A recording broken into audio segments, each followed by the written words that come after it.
İlk biznesimi mən də hər kəs kimi batırmışam. Lakin o batırmaq mənə çox böyük bir dərs verib. Universitetin ilk iliydi, 18 yaşımı yeni tamam eləmişdim. Heç bir yerdə işləmirdim. Fotografiyaya yeni başlamışam. Qısaca desək, doğru düzgün bir pul axını, kapital axını yox idi. Pul qazanmırdım.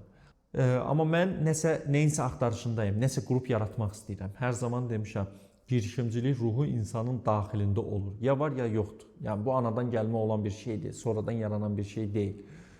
Uzun axtarışların nəticəsində qərara gəldim ki, təşkilatçılıq edəcəm, bir parti, nə bilim, trip falan edəcəm universitetdə. İlk partimi də etdim.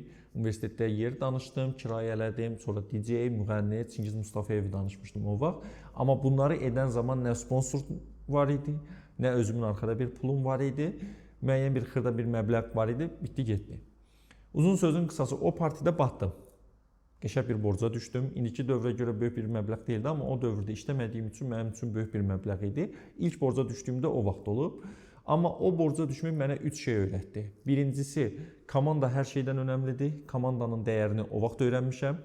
İkinci, ideya yetərli deyil, ideyanın olması yetərli deyil. Üçüncüsü isə bir işə başladığınız zaman ətrafınızdakı insanlar başda yanındayam sözünə güvənib heç bir işə başlamamalısınız.